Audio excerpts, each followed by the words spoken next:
باللہ من الشیطان الرجیم بسم اللہ الرحمن الرحیم۔ تیسرے دن بھی وہ مایوسی کے عالم میں دربار کے ارد گرد منڈلاتے رہے، اور جب بھی دربانوں کی باری تبدیل ہوتی تو وہ دو نئے آنے والے دربان کی منت سماجت کرتے، مگر ان کی پریشان حالی پر کسی کو ترس نہ آیا۔ تھک ہار کر پھر وہ اسی مسجد میں چلے آتے اور غم و اندوہ میں ڈوب کر اپنی التجائیں رب کائنات کے حضور پیش کرتے، اور ہچکیوں کے درمیان بلند آواز سے کہتے، اے پالنے والے، تو اس پر اور اس کے والدین پر رحمت نازل کر جو میری حاجت پر لائے۔ امام مسجد ہر روز ان کی دگردوں حالت دیکھتا اور ان کے فریاد کرتے ہوئے لفظوں کو سنتا۔ جب تیسرے روز بھی اس نے اسی طرح دعا کی تو وہ ان کے قریب آیا اور ہمدردی سے پوچھنے لگا، اے مسافر، میں تمہیں 3 یوم سے دیکھ رہا ہوں، تم بہت پریشان ہو، آخر تم ایسی کون سی حاجت رکھتے ہو جس نے تمہاری یہ حالت بنا دی ہے؟ معلم کو قدر اطمینان ہوا کہ شاید اس کی دعا کو شرف قبولیت عطا ہونے والا ہے۔ اللہ تعالیٰ نے امام مسجد کی صورت میں کوئی غیبی امداد بھیج دی ہے۔ انہوں نے عاجزی سے کہا، یا حضرت، مجھے حاکم سے ایک ضروری کام ہے، مگر افسوس کہ میں اس تک رسائی حاصل نہیں کر سکتا۔ اس کے دربان ہر بار مجھے بے عزت کر کے بھگا دیتے ہیں، اور میں ناکام ہو کر یہاں خدا کے گھر چلا آتا ہوں کہ یہاں تو کوئی دربان نہیں جو مجھے روکے اور میرے معبود کے درمیان حائل ہو سکے۔ بے شک اس دور میں ایک خدا کا گھر ہی تو ہے جہاں مصیبت کے مارے پناہ لے سکتے ہیں۔ امام مسجد نے آہ بھری۔ اس کا مطلب ہے کہ آپ بھی میری مدد کرنے سے قاصر ہیں۔ معلم کو پھر مایوسی نے کہہ لیا، ہاں اے بندہ خدا، ان معنوں میں تو میں تمہاری کوئی مدد نہیں کر سکتا کہ حاکم کے دربار میں تمہیں رسائی حاصل ہو جائے۔ ہاں میں تمہیں مشورہ ضرور دے سکتا ہوں کہ آگے تمہاری قسمت۔ امام مسجد نے بردباری سے کہا، بسر و چشم، میں آپ کے اس مشورے کو غیبی امداد تصور کروں گا۔ معلم نے خوش ہو کر جواب دیا، اگر تم سمجھتے ہو کہ اس حال میں کوئی دربان تمہیں محل کے قریب بھی پھٹکنے دے گا تو تم غلطی پر ہو۔ کیسر و کسریٰ کی سنت پر چلنے والے حکمرانوں کے نزدیک غریب و درماندہ لوگوں کی کوئی حیثیت نہیں۔ اگر تمہارے پاس مال دنیا میں سے کچھ ہے تو صبح ہی بازار چلے جاؤ، اپنے لیے عمدہ لباس اور بہترین نالین خریدو، سونے اور چاندی کی انگوٹھیاں پہنو، خوشبو سے معطر ہو کر اس کروفر کے ساتھ دربانوں کے سامنے جاؤ جیسے تم کسی علاقے کے رئیس ہو۔ وہ تمہاری ظاہری شان و شوکت دیکھ کر تمہارے ساتھ کوئی تعرض نہیں کریں گے۔ اس طرح تم اس کے شاندار محل اور دربار کے دروازے میں داخل ہونے میں کامیاب ہو جاؤ گے۔ جزاک اللہ، آپ نے میری کیا خوب رہنمائی کی ہے۔ معلم نے مسرت سے لبریز لہجے میں کہا، صبر کرو، ابھی میری بات مکمل نہیں ہوئی۔ امام مسجد نے روکا، اوہ معاف کیجیے، میں اس گستاخی کی معافی چاہتا ہوں، آپ فرمائیے، میں ہمتاً گوش ہوں۔ معلم نے معذرت کی، ہاں تو میں کہہ رہا تھا، جب تم اس دروازے میں داخل ہو جاؤ گے تمہاری مہم کا صرف ایک مرحلہ طے ہوگا۔ اس سے آگے بھی کئی منزلیں ہیں جہاں قدم قدم پر تمہارا سابقہ نگرانوں اور پہرے داروں سے ہوگا، مگر تم از خود کسی سے کلام نہ کرنا، آگے خدا تمہاری مدد کرے گا۔ امام مسجد نے وضاحت کی، میں آپ کا ممنون ہوں، آپ نے میری یہ مشکل حل کر کے مجھے خرید لیا۔ معلم نے خوش ہو کر اس کے ہاتھوں کو بوسہ دیا، میں آپ کا یہ احسان زندگی بھر نہیں بھولوں گا۔ تم مسافرت میں ہو بھائی، اگر کسی مالی امداد کی ضرورت ہے تو میں حاضر ہوں۔ امام مسجد نے متواضع لہجے میں کہا، آپ نے میری جو رہنمائی کی ہے میرے لیے وہی بہت ہے، اور میں وطن سے زیادہ سفر لے کر چلا تھا، اللہ تعالیٰ نے اس میں برکت ڈالی ہے۔ معلم نے احسان مندی کے جذبات کے ساتھ امام مسجد کا شکریہ ادا کیا اور اٹھ کر شکرانے کے نوافل کی نیت باندھ لی۔ اگلے روز معلم نے شاہانہ پوشاک اور اس کے لوازمات خریدے، نہا دھو کر خود کو آراستہ کیا، خوشبو لگائی اور خدا کا نام لے کر روانہ ہو گئے۔ ان کے کروفر کو دیکھ کر دربانوں کو یہ گمان بھی نہیں ہوا کہ یہ وہی پریشان حال مسافر ہے جسے وہ ہر روز دھتکارتے رہے تھے۔ انہوں نے معمولی پوچھ گچھ کے بعد اسے اندر داخل ہونے کی اجازت دے دی۔ معلم نے جیسے ہی اندر قدم رکھا اسے دنیا ہی بدلی ہوئی نظر آئی۔ وسیع و عریض دالانوں اور غلام گردشوں میں جگہ جگہ نگران نظر آ رہے تھے۔ معلم کا دل دھک دھک کرنے لگا، مگر وہ سانس روک کے بظاہر خود اعتمادی سے قدم دھر رہا تھا۔ کچھ نگرانوں نے اس سے آمد کا مقصد دریافت کیا، جنہیں اس نے مناسب جواب دے کر مطمئن کر دیا۔ اس کے بعد لباس فاخرہ اور خود اعتمادی نے انہیں یقین دلا دیا کہ وہ حاکم کا کوئی ملنے والا ہے۔ آگے ایک اور عالیشان دروازہ تھا جو ایک ایسے حصے میں کھلتا تھا جہاں حریر و دیباج کے فرش اور منقش دیواریں نگاہوں کو خیرہ کر رہی تھیں۔ سبزاداروں کی بہار قابل دید تھی۔ معلم نے نگاہ اٹھائی تو اسے یزید ابن معاویہ کے عالیشان قصر کی بلند و بالا سنہری برجیاں اور ستون نظر آئے۔ باغوں میں کنیزیں خوش رنگ لباسوں میں ملبوس چہلے کرتی پھرتی تھی۔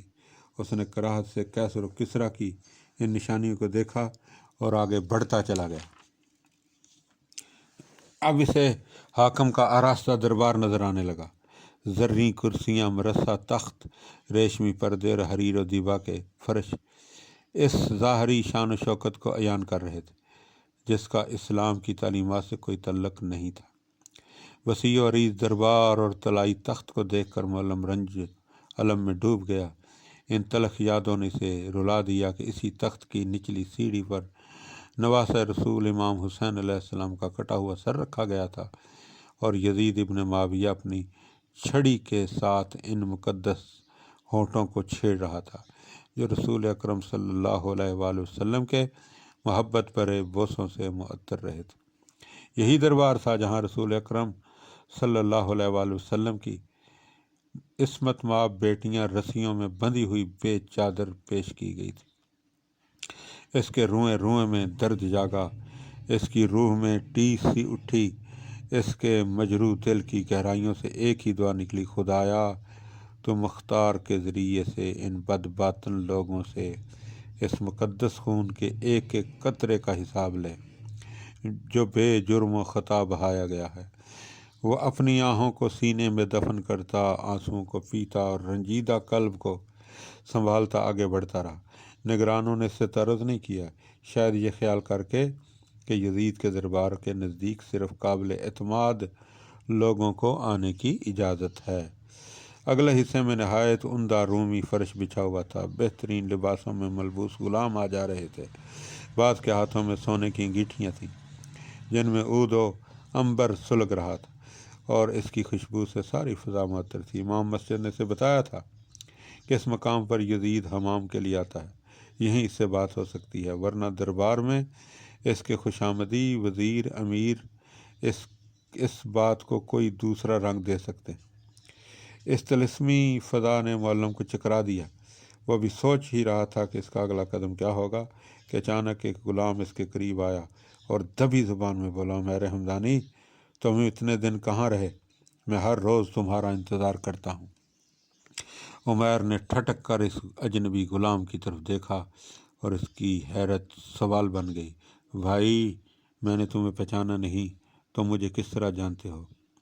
جس روز سے تم وارد دمشق ہوئے ہو مجھے خواب میں تمہاری آمد کی اطلاع دی گئی تھی کہ مجھے تمہاری مدد کرنے کی تاکید کی گئی ہے۔ معلم کا دل شکر خداوندی سے لبریز ہو گیا۔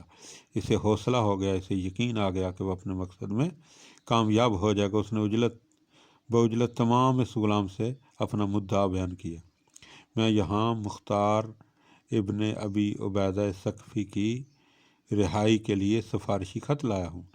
اگر حاکم منظور کرے تو وہ ملعون ابن زیاد انہیں رہا کرنے میں کوئی پس و پیش نہیں کر سکے گا۔ انشاءاللہ تم کامیاب و امراض لوٹو گے۔ اور سنو، تم وہ خطوط پیش کرنے کے لیے تیار رہو، یزید یہاں سے گزرنے ہی والا ہے۔ غلام کی بات منہ میں ہی تھی کہ یزید کی آمد کا شور مچ گیا۔ معلم ہوشیار ہو گیا۔ تھوڑی ہی دیر میں یزید غلاموں کے جلو میں بڑے تذک و احتشام کے ساتھ حمام کر کے لوٹا۔ اس کے ریشمی لباد فرش کو چھو رہے تھے۔ اس کے ہاتھ میں جواہر نگار عصا تھا اور انگلیوں میں سونے کی انگوٹھیاں، پیروں میں سونے کے کام کی جڑاؤ جوتیاں تھیں۔ اس سجاوٹ اور آراستگی کے باوجود اس کے منحوس چہرے پر پھٹکار برس رہی تھی۔ معلم نے دل ہی دل میں اس پر لعنت بھیجی۔ غلام نے خط معلم کے ہاتھ سے لیا اور آگے بڑھ کر یزید کو تعظیم دی اور رک گیا اور سبب پوچھا۔ آپ کو یاد ہے میری خدمت کے عوض خوش ہو کر آپ نے مجھ سے ایک وعدہ کیا تھا کہ آپ میری ایک خواہش پوری کریں گے؟ یزید نے نخوت سے سر کو اس بات میں جنبش دی۔ غلام نے جلدی سے کہا، یہ ایک قاصد عبداللہ ابن عمر کا خط لایا ہے۔ اگر آپ مناسب سمجھیں تو اس خط میں جو سفارش کی گئی اسے منظور فرما لیں۔ لاؤ وہ خط کہاں ہے؟ یزید نے کہا۔ معلم نے تیزی سے آگے بڑھ کر رکا اس کے ہاتھ میں دیا۔ یزید نے کھول کر پڑھا اور ناگواری سے بولا، اس میں تو مختار ثقفی کی رہائی کی سفارش کی گئی ہے۔ اے شخص، کیا تو حسینی ہے؟ نہیں جناب، میرا بھلا اس خط کے مضمون سے کیا تعلق؟ یہ تو میرا پیشہ ہے اور پیٹ بھرنے کا ذریعہ ہے، معلم نے عاجزی سے جواب دیا۔ غلام نے آگے بڑھ کر ایک اور پرچہ اس کے ہاتھ میں دیا اور یزید نے استفسار کیا، یہ کیا ہے؟ یہ عبداللہ ابن عمر کی زوجہ اور اس کی بیٹیوں کے بال ہیں جو انہوں نے اپنے بھائی کے قید ہونے کی خبر سن کر نوچے ہیں۔ وہ دن رات اسی طرح اپنے بھائی کے غم میں آنسو بہاتی ہیں، اسی لیے عبداللہ ابن عمر نے یہ سفارشی خط لکھا ہے۔ یزید سوچ میں پڑ گیا۔ غلام نے ایک بار پھر کہا، علی جا، آپ نے وعدہ کیا تھا کام خواہ کیسا بھی ہو آپ میری خواہش کا احترام کریں گے۔ یزید نے پھر تھوڑا توقف کیا، مگر اسے اپنا وعدہ یاد تھا، اسی لیے ابن زیاد کے نام مختار ثقفی کی رہائی کے احکامات جاری کر دیے اور غلام سے بولا، اگرچہ مجھے اس میں تعمل لیکن مجھے اپنے وعدے کا پاس ہے۔ اس قاصد کو درہم و دینار، خلت و فاخرہ اور تیز سواری بھی مہیا کرو، کیونکہ یہ عبداللہ ابن عمر کا قاصد ہے اور میں ابن عمر کی بہت عزت کرتا ہوں۔ معلم کا دل خوشی سے بھر گیا۔ اس نے شامی لباس پہن کر بیس بدلا اور تیز رفتار سواری پر جیسے اڑتا ہوا کوفے پہنچا۔ اسے دارالامارہ میں داخل ہونے میں کوئی دقت نہیں ہوئی۔ شامی لباس میں ہونے کی وجہ سے اسے کوئی پہچان نہیں پایا۔ جب پہرے داروں کو پتہ چلا کہ وہ یزید ابن معاویہ کا پیغام لے کر آیا ہے تو انہوں نے فوراً ابن زیاد کو اس کی آمد کی خبر دی۔ ابن زیاد نے اسے فوراً طلب کیا۔ یزید کی مہر دیکھ کر فرمان کو سر آنکھوں پر رکھا اور بڑے احترام سے کھولا۔ نفس مضمون پر نگاہ پڑتے ہی اس کے چہرے کا رنگ بدل گیا۔ اس نے سر سے پیر تک بڑے غور سے معلم کی طرف دیکھ کر غصے سے بولا، اچھا تم ہو معلم عمیر، مکار، دغا باز، آخر تم وہی کر گزرے جس کو روئے زمین پر سب سے زیادہ ناپسند کرتا ہوں۔